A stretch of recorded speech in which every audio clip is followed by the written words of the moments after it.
a life, can't put me in a box. I redefine any definition you got. I am the tiger, I'm making steps to the top. The flames, I whip it up, you just gotta hand me the rock. Take a seat, you cannot stand it. All I know, the flow harder than a Scotch bunny. Don't try studying me, you cannot manage. This ain't what you want, bitch, I'm a fucking phenomenon.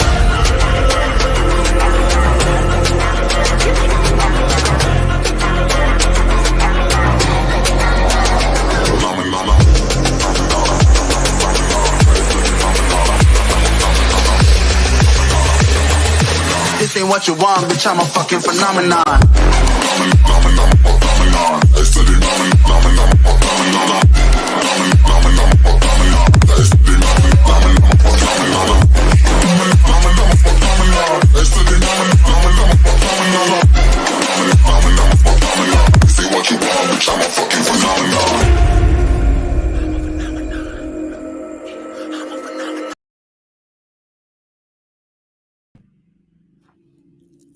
Hello, hello, hello, hello. Welcome to Life Discussions with Dr. Jefferson. I myself am Dr. Jefferson. I'm glad to have you guys here. And I'm back to have another conversation around accountability in the Black community and, kind of like accountability in general. I know you guys have been going back and checking out some old content and all that good stuff. And that's great. It's great. Keep the clicks coming. But also subscribe, right? Subscribe, comment, even if you don't like the content, even if you disagree, definitely share your insights, because for me, the thing is, I'm not about being right. I'm about full on accountability and having discussions, initiating discussions around the things that create discord in our community, but also a sense of helplessness or hopelessness in our community and things like that. But also, people that are on their craziness, right? BS.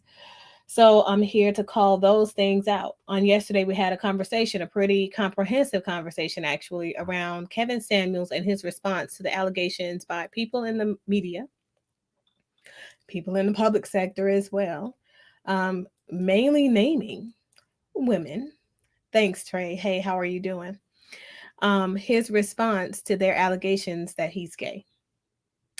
Over the course of that conversation, Kevin Samuels went to the extent of deflecting, not giving a direct answer. And I came and I, called for those people that are a part of that wonderful manosphere, to shed some light and their insights and all of that good stuff. And I got some really interesting feedback.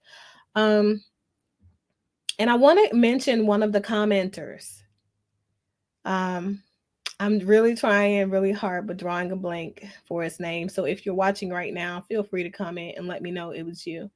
But one of the commentaries under the video after it ended, and kind of even before, while we were going through, because I haven't had a chance to look at everything. The guy mentioned that the way that women approach him being Kevin Samuels, is to attack his character, because they know that there's validity in his message. I will say this. I wholeheartedly agree that people will attack the content of a person's character when, of course, they need to devalue the content coming out of their mouth, right? However, mentioning that you have a particular sexual orientation is not in no way is a means of devaluing you, disrespecting you, dishonoring you, because people who are gay are no lesser in value than people who are heterosexual. That's kind of what it boils down to. But the fact that Kevin Samuels would say something like that or take it as a personal attack against his character, it kind of tells me not only are you hurt at the fact that your truth has been revealed, but maybe there is something else there. Because what we saw is that over the course of that video, he called for the assistance of the LGBT community. I think that's where he stopped at. However, to correct him, it's the LGBTQIA plus community. So he talked about it, and his first response was, well, is that not a protected group? like, I feel like, people can say what they want to say about me, and nobody is checked on that, but they always want to check what I say, etc., etc. I have news for you, Kevin Samuels followers, and for those of you who are part of the Manosphere, even the ones that are a part of the Manosphere who didn't know that that conference took place because maybe you wasn't invited. Who knows? I'm not in the Manosphere, so not a part of you guys. Is gang, gang, gang. However, I just know what I saw on the TV. Here, what it was the third annual to date. But yeah, so in having those conversations yesterday, people were highly offended.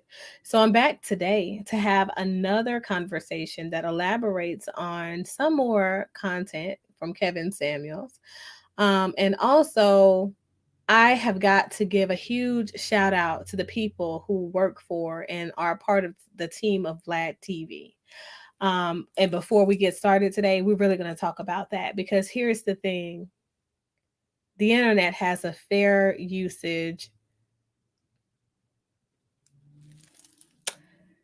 policy, and that applies to the use of the material that you put out on your platform, whether it's copywritten or not, because you put it on the internet. So you kind of made it, up for grabs when it comes to scrutiny on the internet. So if I'm a person who is a content creator who holds people accountable for the information that they spit out of their mouth, I am 100% entitled to use it.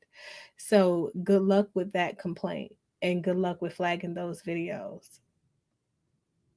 Education is everything, folks. So, with that in mind, let me go back and let me put that up there. There is the disclaimer there. Yeah, so we're going to be reviewing that content today. We're going to play some videos today. And we're also going to talk to and review the content. We're going to get back on Dr. Umar Johnson and some of the information that has been sent to me.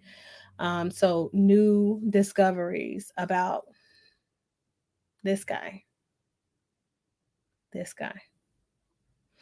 So we're going to talk about a couple of things today.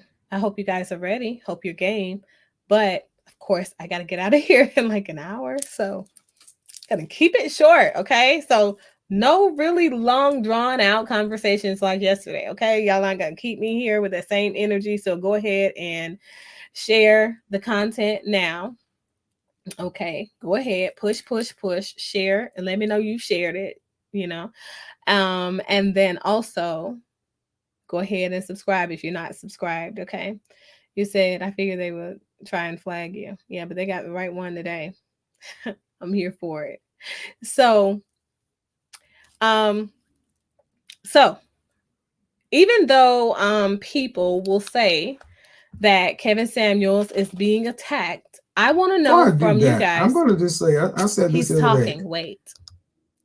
I said that, right? Kevin Samuels says women have a problem with respecting men when they're talking. We don't not shut up. I shut up and then shut him up. But anyway, look at that respect rendered to him. In this particular video, I want to kind of talk to some of the things that he mentioned in this one, because I've already talked about the fact that, him deflecting and then telling a bold-faced lie about what was happening when we saw that man in his bed is a clear indication that obviously there is something there. But I'd be even more curious to know why it is that he wants to hide his sexuality from the people who follow him, because he's this guy. Does he think being a gay man in America is a bad thing? Does he think that comes with shame? Does he think gay people are a problem? What are Kevin Samuels' views on that? And you know what, you guys, I gotta also bring this thing up. He mentioned that he differed. He was like, well, basically, Dr. Umar and I, like, we're practically the same, but we differ on a couple of things. Now I knew what those couple of things were. Yeah. Anyway, so I'm gonna play a little bit of this, and then we'll talk about Umar and some of the things that I've discovered since then. I also want to do a huge shout out for the people who have helped me in attaining this information. for the people who have sent me articles and other videos and things like that, content to review. It's definitely been hard to kind of get to everything with my schedule, but my wonderful producer has definitely been on his job. So I want to give a huge shout out to the team here at Life Discussions with Dr. Jefferson. I could not do that without having help, right? Because this is a lot, you guys. It's a lot. And I'm also going to talk about a video that I saw today on YouTube. It's more like an audio thing and people's pictures. I guess that's the thing. That's what you guys are doing. But so let me get here to where I can share this page with you folks.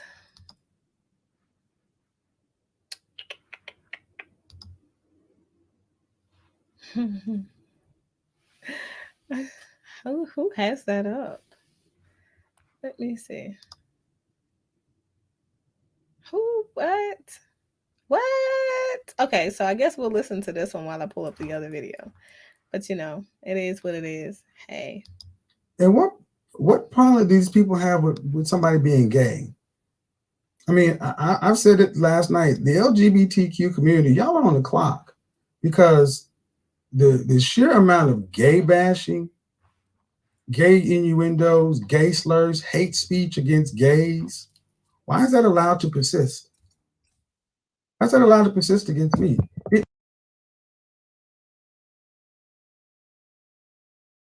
Out of bounds? Is that not a protected group?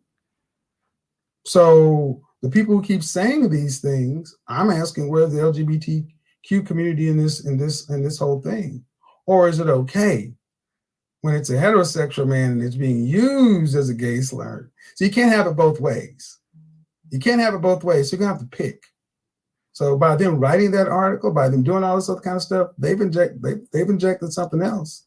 They did the same thing to Kwame Brown yesterday. Kwame Brown was liked by certain people, but then all of a sudden something didn't happen the way they wanted to, and all of a sudden start throwing gay stuff at him. This happens too often to Black men. The destruction of the Black male image because you're saying something that they don't like. We're going to minimize you. We're going to disparage you. We're going to discredit you. We're going to try to humiliate you, and we're going to try to humiliate you by calling you gay.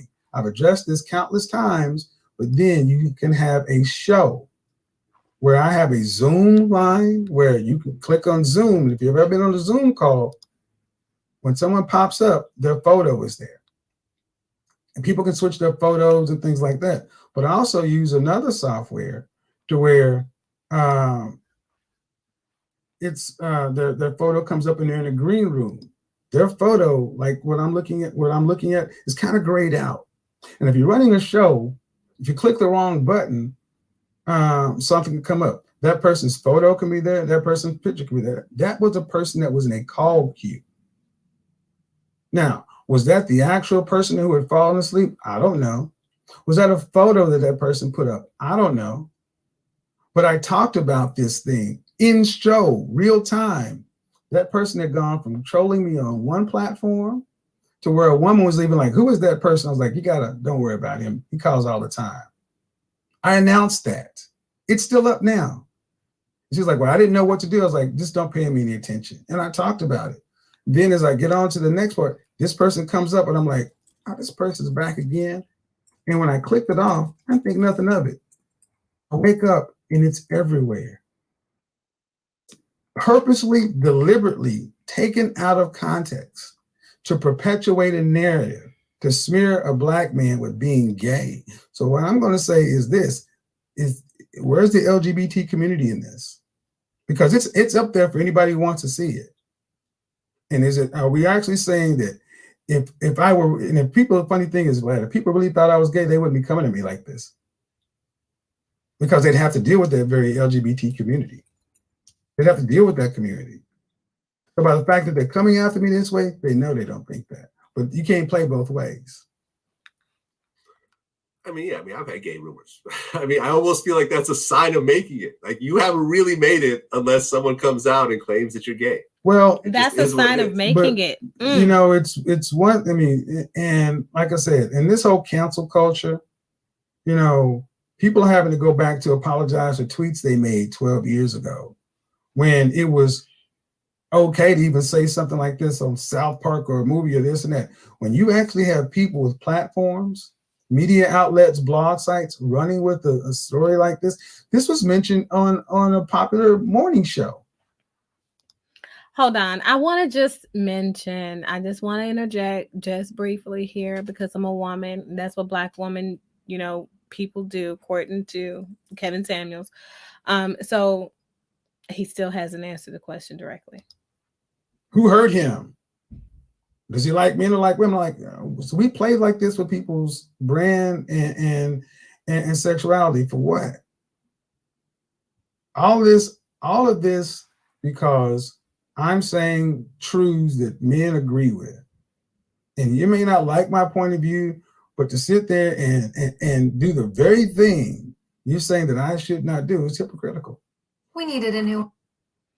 All right. So that was that video. What are you guys thinking? Like, so for those of you who were on here last night, and I'm making this video to make sure that it's out here, right? Because you guys, did we see the type of behavior, the body language that speaks to a straight man who is totally unbothered by somebody saying, okay, well, he's gay. It's not what we saw. It was very uncomfortable. Mm-hmm. That's kind of like me being in a session with a patient, right, for sex therapy, and then a person, that patient asking me, well, Dr. Jefferson, are you having lots of sex with your spouse?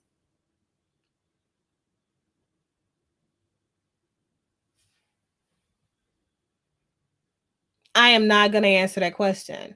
So I'm going to move every way around that question for a couple of reasons. Like self-disclosure, it's not a huge thing that helps you share, bond, and share the experience and be helpful to another person. Another reason, main contributor for me, my personal preferences and the way that I move as a person individually does not contribute to the theory that my framework of my work is grounded in. Not all the time, because sometimes I'm not going through those issues. Sometimes I've never experienced those issues personally. However, these are empirically supported things that can help you get to a greater level of functioning, right? So the difference is Kevin Samuels is definitely not a clinician in any way, shape, form, fashion, or whatever. So no, sir, you don't get to deflect.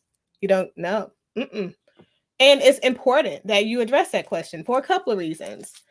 As I said yesterday, you got people of the manosphere. Shout out to the manosphere, you guys. You got people of the manosphere following you.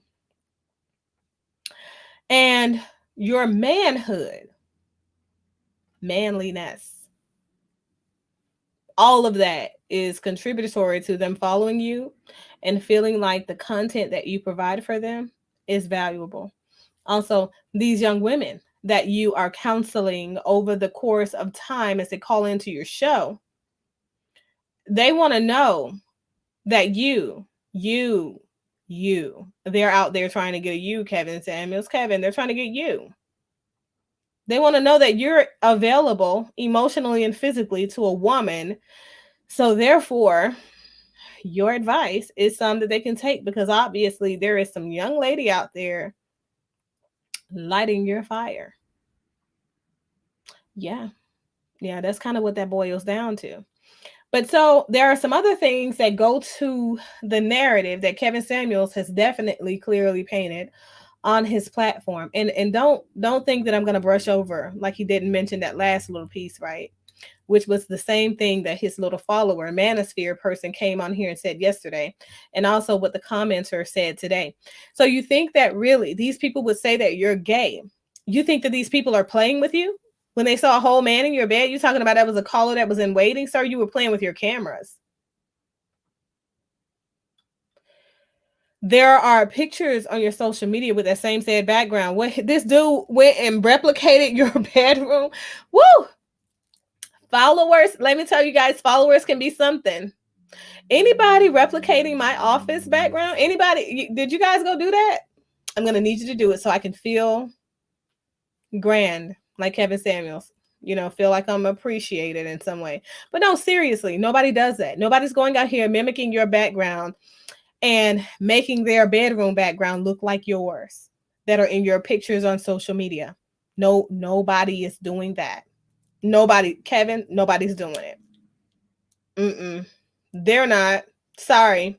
So that lie doesn't stick for that reason. And then you had two separate lies.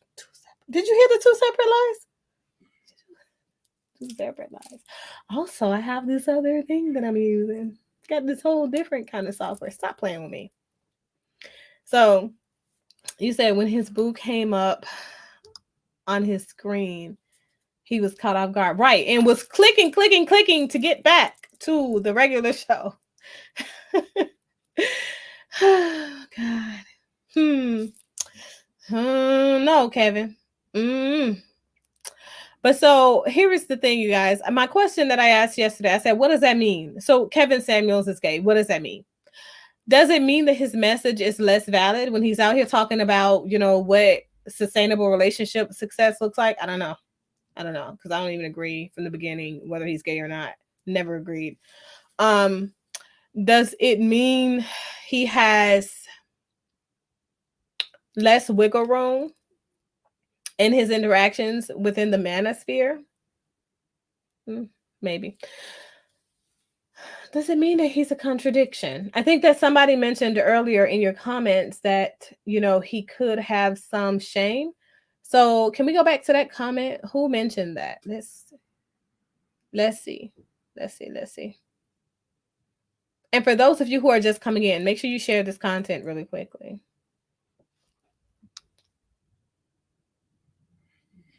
Bum, bum, bum, bum, bum. Did you find it? No?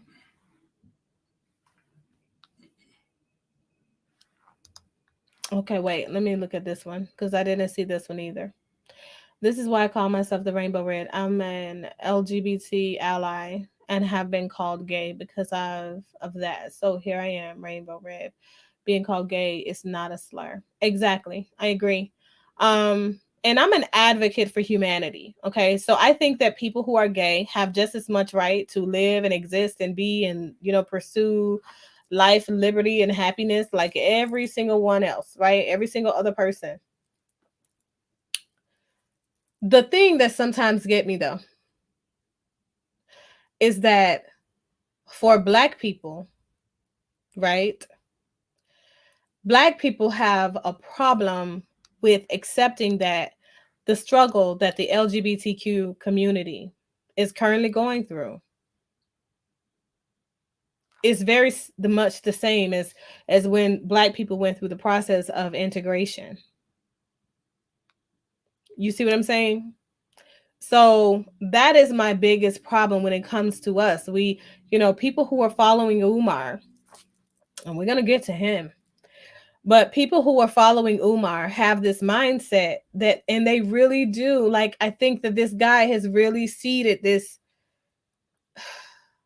insane narrative into the minds of the vast majority of people who are, and you guys have so many different names for the Black people in America now. Like, what is wrong with this society, this nation of people, their whole separate nation of people within America, okay? Because they don't identify with Americans, they don't identify with the typical Black American. They got a whole thing, their own little thing. And it's just so weird to me how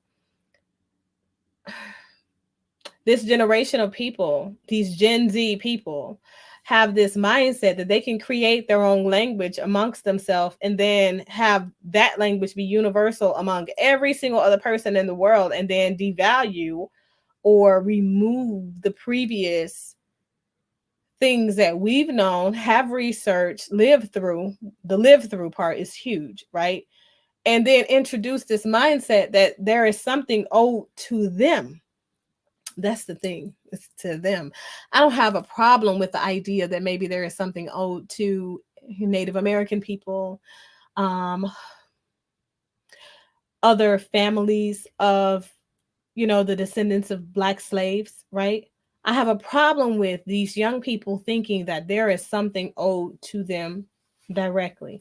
As if, has anybody ever filed a financial claim with their financial institution?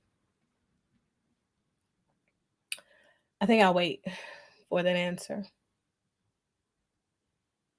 Exactly. But I'm curious about whether or not you guys have gone through this process, because I think that this is the easiest way that I can explain it. When you file a claim or a dispute with your financial institution, right, there is a process that they have to go through. I had this one client, she was in banking, and it was so eye-opening to me, some of the things that she would discuss, you know, that caused her distress throughout her day. But so she gave me these particular insights into how that process works.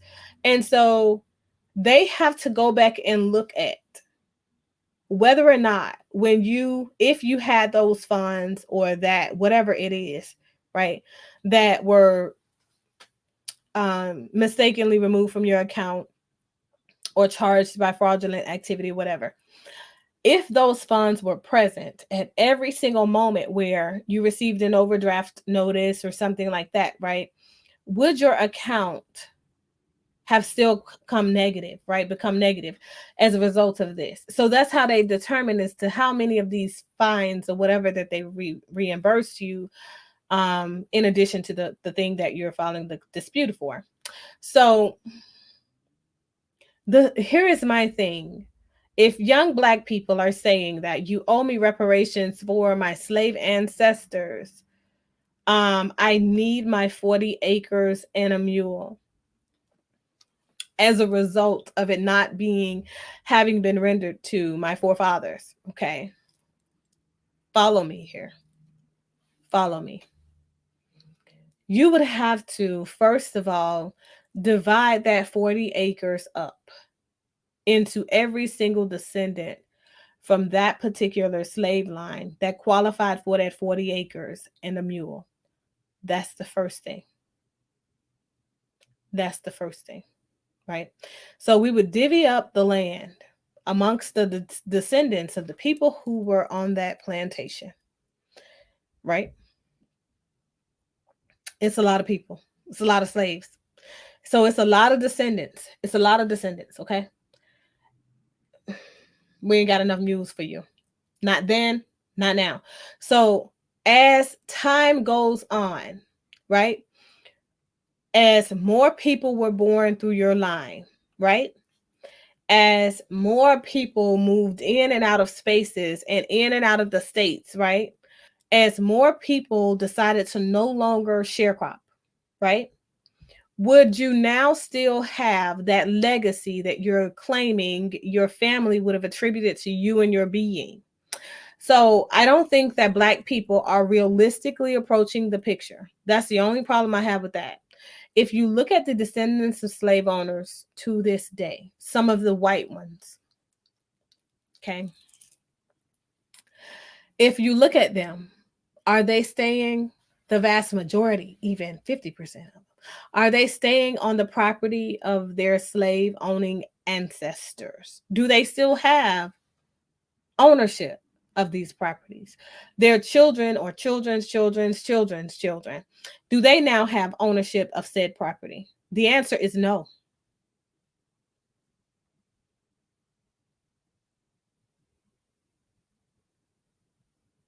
So you want somebody to give you reparations now for something that you're laying claim to that happened then, which is way before your existence, for one. For two, it might just be a little short mile of land, and that's it. Right? Per family. That's what it might equate to. So I hear a lot of Black people in conversations now saying that, okay, well, you know what? I just want them to pay me in money, reimburse me in money, the money that my land will be worth now. Do you know where those lands are now?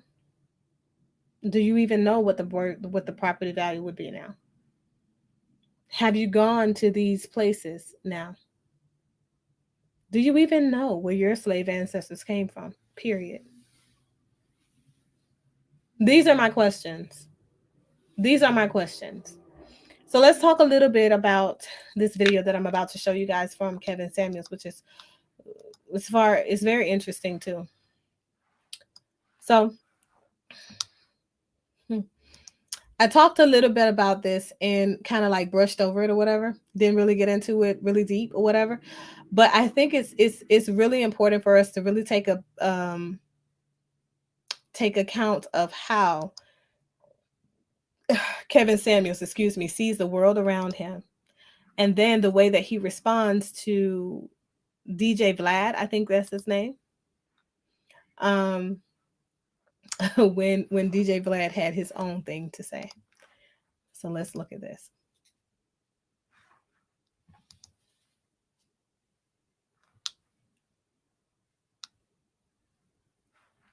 About men or women. Mm-hmm. Nobody made this about men or women. Mm-hmm. Go ahead. Well, I want to say this. I mean, when you look at, for example, construction workers, yeah, 90% of them are probably men. That's just an area that men historically have, moved into. Not to say that women can't do pretty much the same job these days with machinery and whatever else, but you're right. Men are mostly construction workers. When I look at society as a whole, like, for example, when I look at my business, the only executive in my company is a woman, a Black woman at that. Women have been extremely key into the building of Vlad TV over the years. When I worked in software companies, there were women executives, there were female, software engineers and so forth. And even though women may not be as hands-on in business as, it's not 50-50 necessarily, but I feel that women are extremely key to the building of society. And in fact, even the motivation for men to do what they do is usually for women. You take women out of the equation and men will not be as motivated. Granted. But that's not the question. See, the question is not, are women important? It's relative contribution. See, it's like the whole wage gap. If you take the wage gap the way it's calculated, women's hours worked, men's hours worked, divide by the number, and it comes up with a number of, there's a wage gap. But what it doesn't account for is multivariate analysis. And when we have these conversations about gender, it tends to be univariate, one way. We don't take into consideration that women, just like women want higher representation at the upper levels of corporations, right? Okay, then I want you to have higher representation at the lower levels too. You need to be digging ditches. You need to be trashmen. They only want the representation at the higher end. But you don't want it at the lower end. And see, that's how we tend to do things. We look at it in the best case scenario. Yes, there are women who are valuable in corporations, this, that, but 6% of women in this country earn over $100,000. 6. And in your line, STEM, science, engineering, technology, and math, it is known that colleges and universities are struggling to get more women into these programs. So while, yes, after companies are built, can women come in, are women coming in and doing these things? Yes, but who's taking the risk building these organizations? And overwhelmingly, it's men. Overwhelmingly. Before a woman could step into the executive position, it took DJ Vlad to build it. And all I'm trying to get women to do is understand that the very guy 20 years ago that you probably wouldn't look at is the guy you need to be able to have a little bit more vision and say, well, if I get with him now and I stick with him now while I'm building with him now, I can reap all the benefits later. This is the problem. Most women say they want men who are high value, but they don't want to do the work when they're average looking. See, Bill and Melinda got together young, so she got the benefits later on. But if you want to not have to build a barber, build a boo, you want it later, then great. You're going to have to deal with a much more competitive situation. So either way, it still works. Well, I mean, to be fair, Melinda Gates got with Bill when he was already like a billionaire. She was working at Microsoft as like a manager, but he was the CEO and founder of Microsoft when she met him. She didn't meet him in high school. I was thinking about his girlfriend. So, granted, but the story still, the premise still sticks though. It's never about devaluing women's importance. See, what we've done so much is we overvalue it. We just had Mother's Day. Churches were full, restaurants are full. Father's Day is about to come up. Come on, man. You'll have women celebrating their second Father's Day, and that's the imbalance. See, we're so busy trying to pat women on the back. What about the guys, man? And that's what my show does. It's the first time when I'm walking out in the streets, men are like, thank you, thank you, thank you. On the way over here, I had to take 6 pictures. Thank you, man. Appreciate it. Uber driver, cab driver, this guy, that guy, because it's out of balance, Vlad. That's all I'm saying. It's massively out of balance. And instead of trying to make sure that all women are getting their credit, can we look at the amount of credit guys are getting? And is the average guy or even the above average guy, or are men getting anything? And you'll hear that, well, you've gotten it for your entire life. Now it's our turn. I disagree. So if that's not enough for you guys to hear me when I say so many various times in different conversations, Kevin Samuels is in direct conversation and direct competition in those conversations with women on his show. He sees a woman as a threat to his personal security as a man. He bonds with you men who follow him that are a part of the manosphere because you have experienced a similar trauma.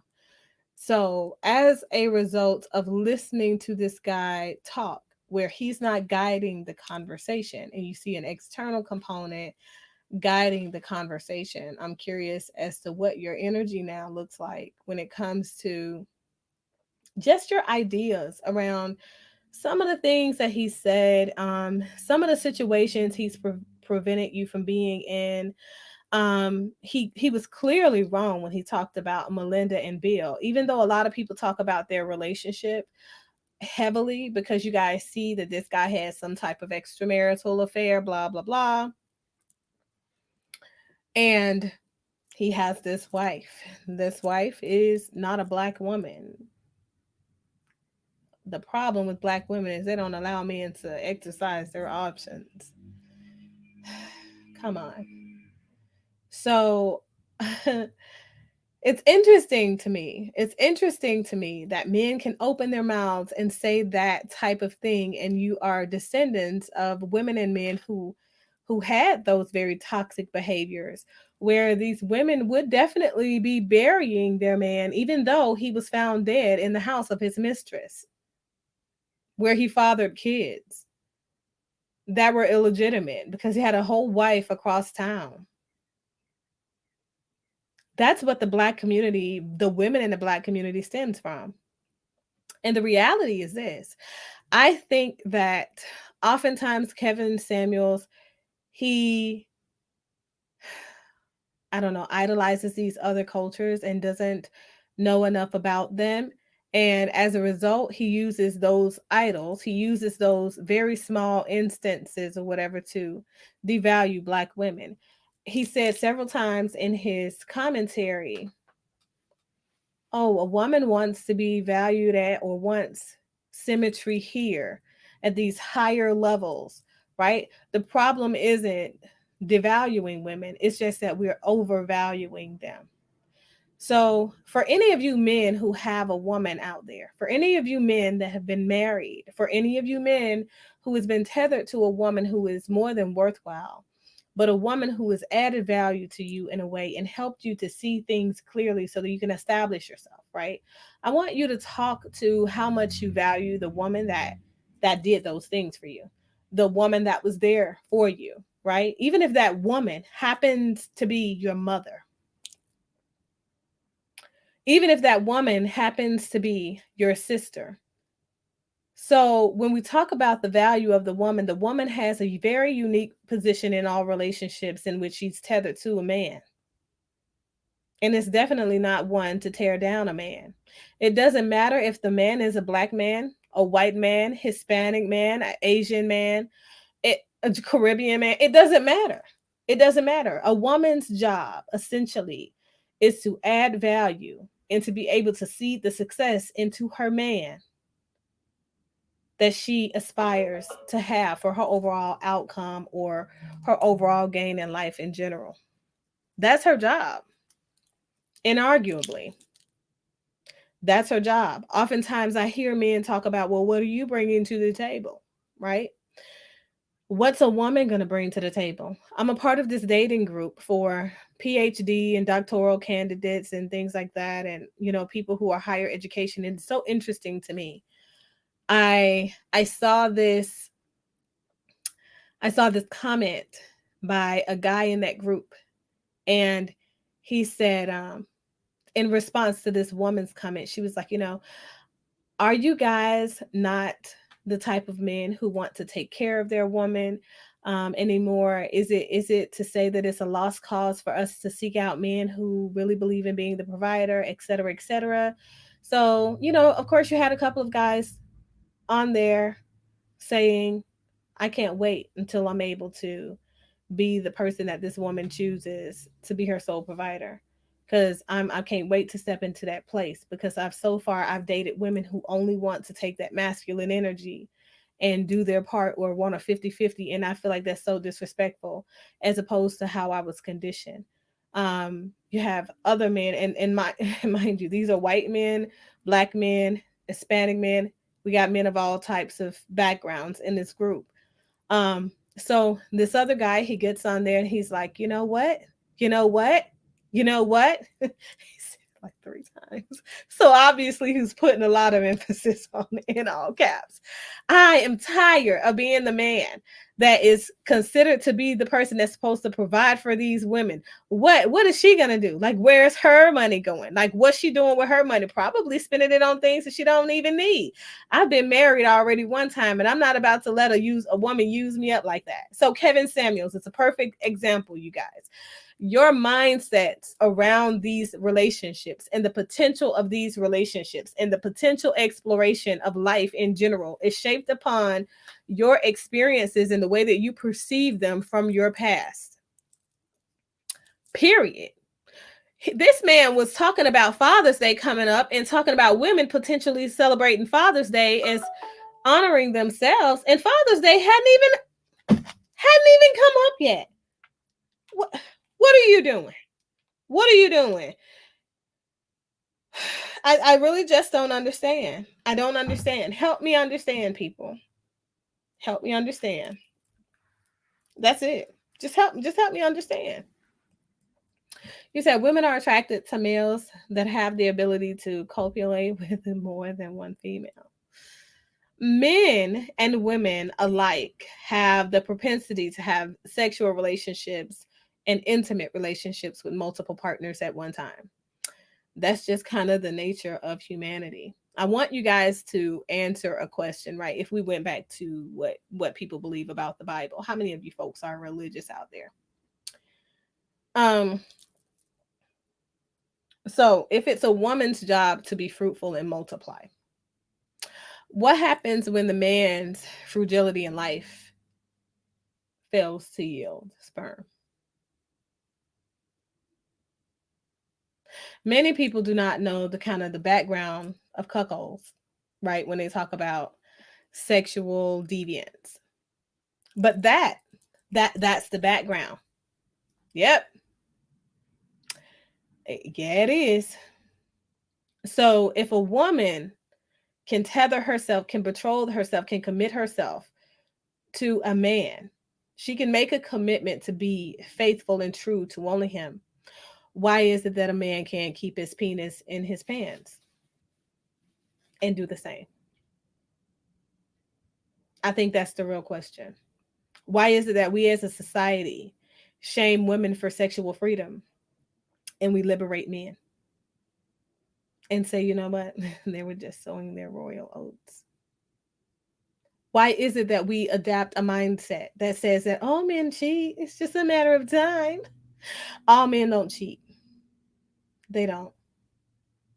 Just because you cheat and your cousin cheats, your daddy cheated, granddaddy cheated, all the men maybe in your family cheated, maybe all the men that you know cheated, doesn't mean that every man has that same energy. Some men value what they have. And as a result of valuing what they have, you know, they don't choose to step out and do whatever it is that could cause them to lose just that. And that's typically disavowing their wife. Disavowing, just in case you guys didn't know what the word means, is not honoring your vows. So essentially, if you're supposed to forsake all others and cling only to that of your wife, can't be out in these streets. So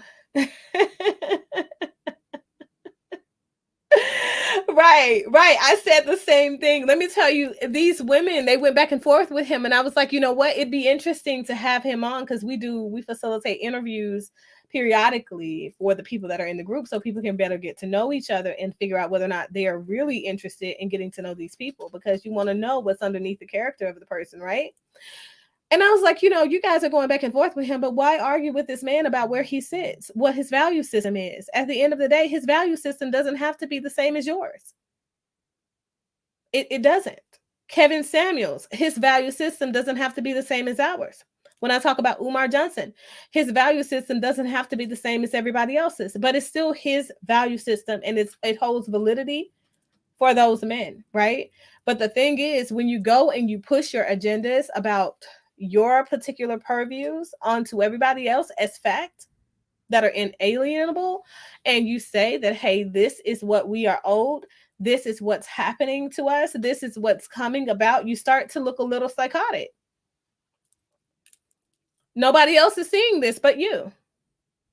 And you're coming to share the word. I feel like, you know, oftentimes people say, well, you know what, there were visionaries and prophets and, you know, people who had conversation with the Lord and all this good stuff. Okay, show me in Umar's religion where it makes sense for him to be having all these brief psychotic episodes where he's talking about, I don't know, I can't remember what the name he mentioned when he said that I think he was at a playground or something in the rough side of Philadelphia or something. And he said that the spirits that guide him there and has been guiding his journey, they blew his phone off of the little thing that it was sitting on. The spirits did it. And they did it as confirmation that he was right. They wanted him to know that he was right. But he can't say that the spirits did this stuff. So Umar Johnson, let's talk about him a little bit, okay? The problem that I have with Umar is that there are several inconsistencies in the rhetoric that he spews to people. So he says that he's out here to help the Black community. He has given you guys a narrative that he is here for that and just that, right? Because these things are happening around us, to us. They're happening to us, not as a result of us. The police are generally over-policing us because we're Black, not because we're Black people who are committing crimes, not because we engage in criminal behavior, right? I mentioned Johnny Curry, and I asked you guys about whether or not you had followed up on his story and things like that. You really probably need to do that, because a lot of you Black people are still partially woke and having lucid dreams, you know, saying some white people just drop drugs in your community and they're responsible for Black people picking up needles and snorting up powder and all that good stuff. It's personal accountability, people. Personal accountability, people. Nobody made you do anything. Nobody. Somebody came and dropped drugs in my neighborhood today. We ain't touching them. Don't want what you're selling. Don't want what you're giving away even.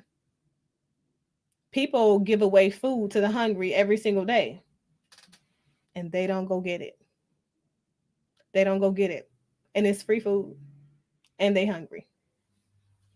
Motivation. People have an internal center that motivates what they do. And that's on a case-by-case basis. Some people would be motivated to sell the drugs like Johnny Curry. Some people would be motivated to level up like Johnny Curry. Some people would be motivated to poison all of his community like Johnny Curry.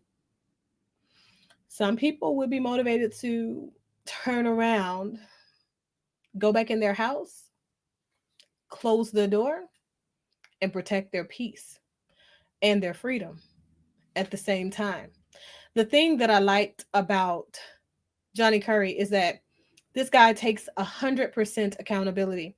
And at no point would he allow the deflection techniques to happen. He wouldn't allow Vlad to say, you know what?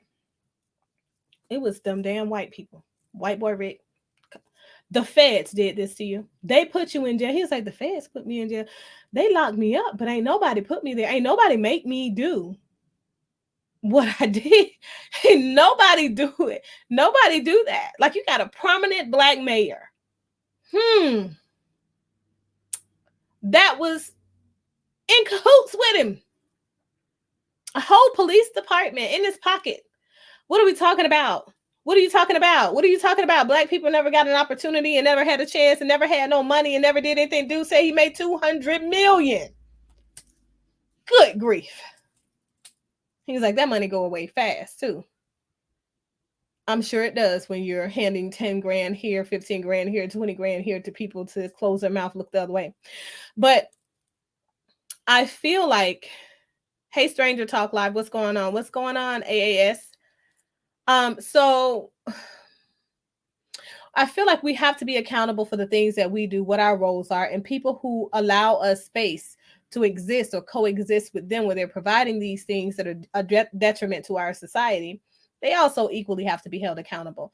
However, the accountability complex goes to where we say, did I have to? Was I force-fed? Was I pushed into this said behavior? People didn't push anybody into anything. Exactly. Not only owned up to what he did, he took accountability for every single piece of his inner. I love it. I just love it. He's the only guy, only black man that I can pay 100% tribute, homage, and did his time and got out and said, well, you know what? Yeah, that person snitched on me, but it ain't like I didn't know that the possibility of jail time came with what I'm doing. So it's not like Johnny Curry decided to fight with the police that, were arresting him after he knew he was doing things that were illegal against the whole law, against humanity, right? Ethically, it was even wrong. A lot of things he was doing. But we live in a society now where these young men they take their fight to the police in the street instead of going to court like Johnny Curry and allowing justice to prevail. And that I'm just, I can't condone that type of behavior. You got somebody like Umar Johnson out here, and he's putting out terroristic threats. Okay. And then also devaluing Black women, calling Black women who are victims of sexual assaults whores. And you people are following him. Some of your mothers equate to his depiction of what that whore is, and they never told their story because there is shame associated with coming out and being honest about the fact that you have been raped, taken advantage of, sodomized, victimized inside of your own family. You understand? So I'm going to need some of you men in the manosphere to stand up and man up, because the reality is this. You guys have to stop this. You guys are responsible for stopping Kevin Samuels and his influence on the Black community. Not me. I'm an entire woman. I just have no validity whatsoever, Because Kevin Samuels says that I'm overvalued. It is what it is. What can I say? So I think that men have to step up and men have to have a different conversation. I think that men have to hold these men accountable in the Black community that are spewing negative energy in their community. And I feel like that's our solution. Do I feel like Kevin Samuels was talking about cancel culture? Do I feel like you guys should cancel Kevin Samuels? Of course not. I think that you guys should counsel him. Counsel him. Real men. Step to him and provide him with the healing he needs. Because the reality is this, what I can hear Kevin Samuels saying, okay, and I'm not therapizing Kevin Samuels. What I hear him saying, though, is that he's been hurt because his women in his life didn't wait for the time that was necessary for him to come into his greatness and become the man that could protect and provide for them. And as a result of that, he feels like all women need to pay for that because that's an all women issue. It's happened 2 times over to him. And somebody else is going to pay. That's just what it is. That's what I hear him saying. That's what I hear him saying. I hear him saying that women have asked for equality in the workforce, and they've asked for equality in higher echelon jobs. And women need to sit down, take a back seat, and say, I appreciate you men for building the world that I live in. And I've had no contribution to that building that you've done. When Vlad attempted to pay homage to the young lady who is working as the head of his company, Kevin Samuels went to correct him and say, well, you know what? If you didn't lay the foundation, right? So she wouldn't have no job, no way. She wouldn't be at the head of nothing because you made her the head of something. And then I think that Vlad made it very clear before he even made that statement that women contribute in more than one physical component way. Women are the people who empower a man, who seed the passion for what the man does. That's what they do. That's what they do. So if a man didn't have the motivation, the passion, the drive to go after his dreams and pursue his dreams and build in the way that he's built, right? I wonder what would have become of man. Woman is man's helpmate. So I'm going to need some of you men to man up and accept that. Whether you're a gay man or a straight man, doesn't matter. Everybody needs help. We're all systemically connected. So your woman has just as much value as you do in your success and, of course, in your failures. And it's interesting to me when I watch people like Tommy Sotomayor, right? And he holds all Black women accountable and calls names and all this stuff and deflects from his own trauma and taking accountability for his position on his trauma. Right? I find it really interesting that he can call out all the faults in Black women, but cannot call out the greatness in them.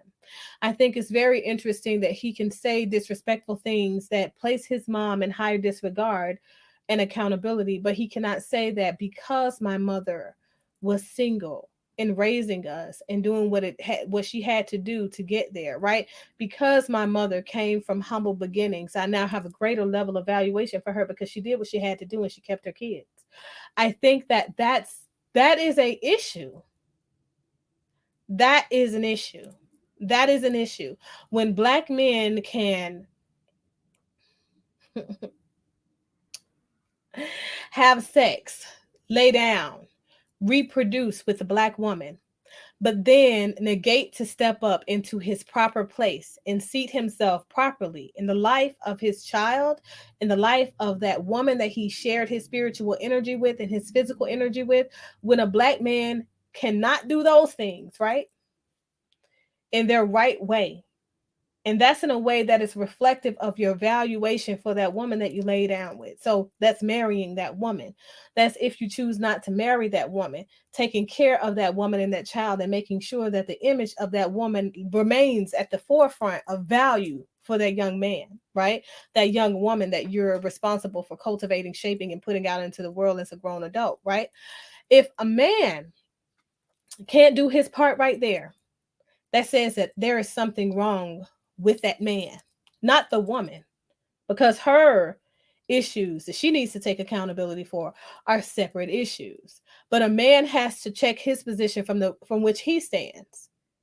So the realities are this: do people sometimes engage in risky activity that leads to the production of a child when the child is not a consistent desire of that situation? Of course. Of course. They do it every day. But the thing is, when we have a problem, when we see a problem, when we are a part of a problem, who is creating and acting in the resolution? Anybody? Anybody? No. The resolution is going to be to call the women whores and to run away from your responsibility as a man to cultivate and shape the life of that child. Is that a viable means of, I don't know, substituting the emptiness that's there because you put it there as a man? My same question goes to Kevin Samuel. You have a whole child on this earth who has zero relationship with you, to the point that your followers are saying, well, I'm not even sure if that's his biological child.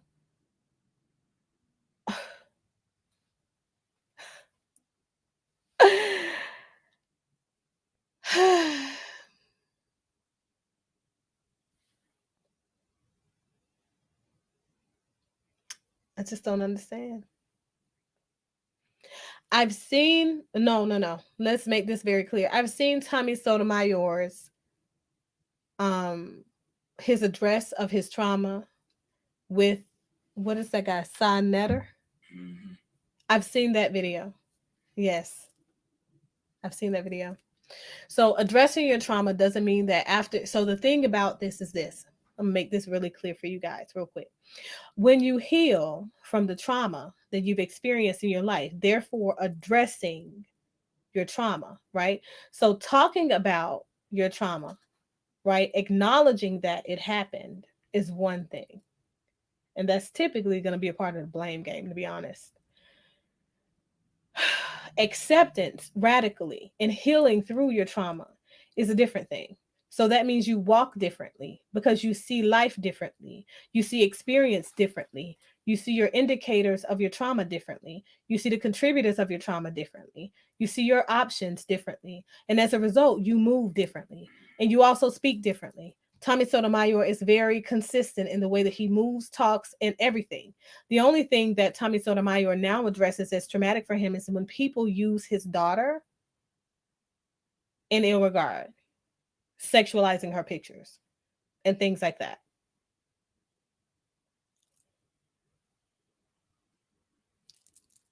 That's it.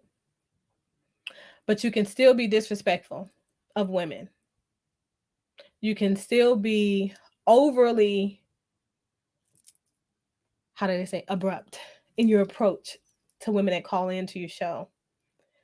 And another thing is his trauma, it shows up in the way that he handles Kwame Brown. I saw I guess of Versus, they had a conversation finally. There really was more like an argument, but who am I? He had a conversation with the guy. The guy invited him on, and every lie that he caught Tommy Sotomayor in, you can see the acting out behaviors. You can see his avoidance of addressing the content. Okay. And he behaved very much like a narcissist during the entire course of that call with Kwame Brown. Now, that's not to say that Kwame Brown is without his faults or his traumas and those types of things too, but I think that Tommy Sotomayor still has a lot of growing to do. And we know that I'm about accountability, okay? Not excuses. I don't make excuses. So it's just what it is. So let's put those comments up because I didn't see that. I really feel that we are at a tipping point where Black women are going to have to ask a lot more questions in order to have sex. Black men are doing some women wrong. I agree. And I talk about this quite often. I frequently talk about not only Black women, but also Black men. Like if you guys go back to, I think most of the content was on my Facebook, but it may be some on my YouTube too, when I talked about Black men valuing themselves and carrying themselves in a way that shows that you value yourself by not tethering yourself to the energy of women that don't add value to you. So value goes both ways. I know that there is an old saying for women: you're the prize, you're the prize, you're the prize. Somebody's prize. Everybody's the prize, okay? The reality is this: men have to move in a way that says that they value themselves more as well. They both have to. It's necessary. It's necessary because some women, although very much cultured, right? Some women need to be reminded of their own value because they come from a system of brokenness and trauma. And when they're bonding with you, it's as a result of that said trauma, and they finally found some way to feel validated. They finally found a way to feel valued. So if the answer to the long stemmed issue in the Black community is to degrade Black women as a means to elevating Black men, we are really lost people. In order for us to have our Black men pedestalized and honored in the ways that they were previous to now, we have to have our Black women to do that. You know why? You guys talk about how it is a detriment to the manhood, masculinity of a man, for men to make compliments about each other. And then you go out here and, like Kevin Samuels puts, play like all men are gay when you have an issue with them. I don't think that that's the thing. I think that when you are a man who operates in feminine ways that women have known to have operated and men have been known to operate in certain other ways, there are certain things that women at this point should not have access to. That's the reality. Men, you have to protect your spaces that are meant for men only.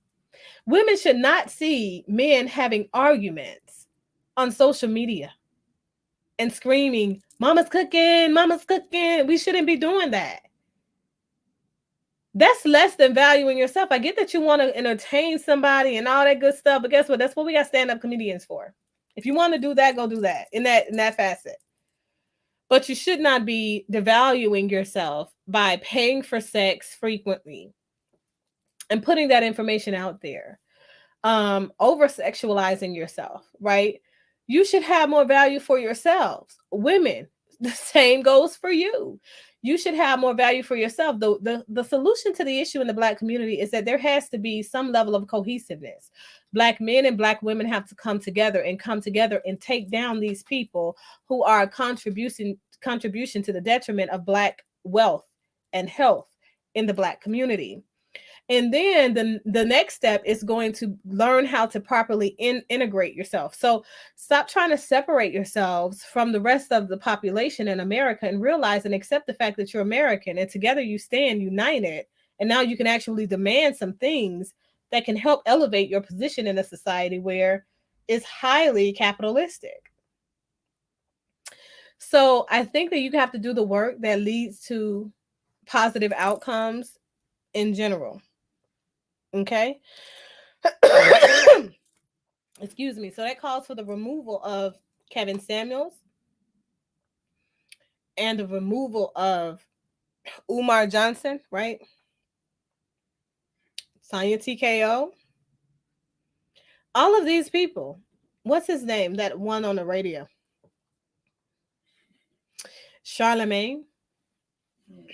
Like, what's going on with you men not holding that guy accountable? Don't any of you have daughters? Mothers? Sisters? Nobody? Nobody came from a vagina, huh? But we're all here. I think that should be a thing that really does bother Black men. Because there is an old saying, right? And I know some of you are far too young to remember, but back in the day, Black men were accused of raping white women when white women had a high attraction to Black men post-slavery, pre-integration. So this is during segregation heavily. And as a result, these Black men were hanged. And oftentimes these allegations were untrue. As a result, Black women in the community thought it was important to protect their Black men. And so when they would see questionable behavior happening amongst the family members with a Black male counterpart abusing the young Black women, or if they actually saw a Black male raping a white woman, they would turn a blind eye and they would protect them because that was necessary for the future of the Black community thriving. Am I saying that that was okay? Of course not. It led to the perpetuation of a cycle of incest of children being molested, and the conditioned mindset that because it's a boy in the family, it's okay. A male in the family, it's okay. And we've overlooked it for far too long. And so now I feel that we're going backwards. We're regressing as a community. There is no need to protect the people in our community who do wrong in our community. We have to be just and right and righteous in our community, just like we want to hold other people accountable. So if we want to truly hold them accountable, we have to first hold ourselves accountable. And so that's all I got, you know. That's all I got. You know, I think with Umar's content that I put out there already, and the content that I'm currently still reviewing, I'm reading some articles that was sent to me. I'm seeing that there's just too much content. You see this guy losing his grip slowly over time. And even though a lot of people are saying don't fund his GoFundMes and things like that, I don't know what the viable answer is in Umar's case. I think that we the people, and when I say we the people, I mean people in general. So not just Black people, but people in general, whether white or Black. I think we have allowed people like Umar far too long to influence and poison the minds of young, impressionable people. And when you got people walking around here talking about, well, you must be asleep, it's a war coming. But it's a war that he's creating, and nobody can see that. You know, have you ever gone to somebody's house and they're like nose blind to the scents in their house or whatever? They got like a lot of dogs, but in the house and the carpet and all that smells like dog. And you're like, man, you must have never gone outside of your house. Never. Because when you go outside of your house and when you come back in, you smell it. If your nose works properly, I don't know. But that's how I feel like the Black community is now. You know, I feel like we have turned a blind eye, right? Blind ear to the atrocities that are being conditioned in our young people. And to be honest with you, I feel like we have more young people than we've ever had before. Like, you guys have really been busy. And now these young people are becoming adults or teenagers who are, you know, prematurely picking up weapons and arms and arming themselves for a war that is being created and incited by the very man that's telling you guys that it's coming. And we can't even see that's what's happening. What's wrong with us, you guys? What's wrong with us? You tell me. Okay? You tell me. You guys figure it out for me. But so, like I said, that is my show for the day. Just know that I love you guys. And I really want you guys to continue to share this content. Like and subscribe if you've not already done that and this stuff resonated with you. Also, for those of you who are coming in on the end of the video, go back and rewind it and play it from the very beginning and give me your insights on the things that I've talked about today. You guys have been amazing. The level of engagement is always very interesting. It's always interesting to read your commentary. I'm going to go back and read the commentary from yesterday. And I know that some of these videos are muted or whatever, so I'm going to go back. Okay. And I'm going to finish sending through all of the, all of the challenges to the content violations and stuff like that. Yeah. So that's all I got, you guys. Take care, make good decisions, good choices, love on one another, and do something different that you've not done for a new person today, maybe. Later days.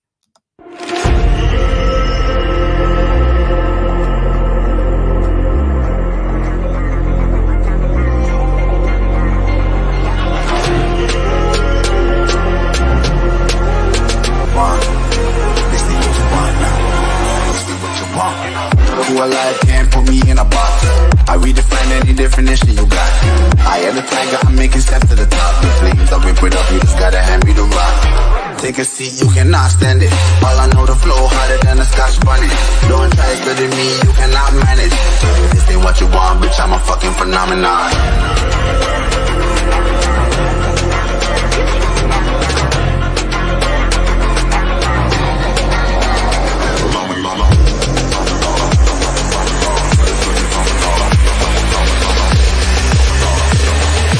this ain't what you want, bitch, I'm a fucking phenomenon.